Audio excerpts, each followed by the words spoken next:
There's a chick that I like had like a thing with like some time ago, and like she was like that. She like, you know, she wanted me to slap her, like wanted me to pull her hair rough, like you know, I was kind of banging her head on the hair board like a little more harder than it should be. Hey, if you got kids, man, tell them turn this shit off. But like after and stuff like that though, like we were kind of talking. Yeah, I was like,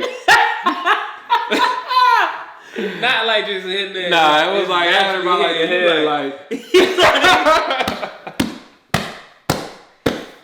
Oh, that shit you talking, man.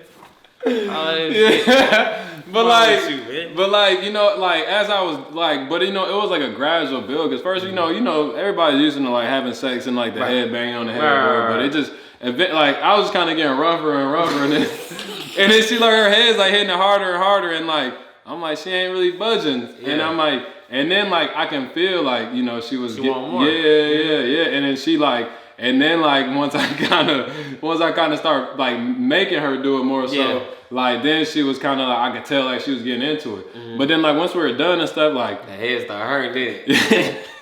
Yeah, the next day, right after that, she was talking about she kind of had a headache and stuff. It's funny because and I was like, damn, and after you bust and stuff, you kind of like, damn, that was kind of fucked up. Yeah, that was, and I was like, I'm tweaking, but I kept telling her, I was like, damn, don't be letting me do that type of shit. And then she was like, nah, I liked it. Like it. Yeah, but then we got to talking about like just sexual trauma and stuff. Like it kind of like what you were saying. Like I know some of the women I've dealt with like in my lifetime that's been more so into like the rougher play and like the more so the bondage and the more dom sub stuff. You know, some of them went through like real trauma and stuff. And I was like how do you really feel about that? Like as far as like, you know, like kind of almost like reliving that in a moment in a sense, right, and stuff like that, and but with somebody that you trust, that's the difference. It's like it's almost like you fetishize a moment that took away a lot of their innocence, and it's almost like in the moment when they dealing with you, it's like they get to almost feel innocent again.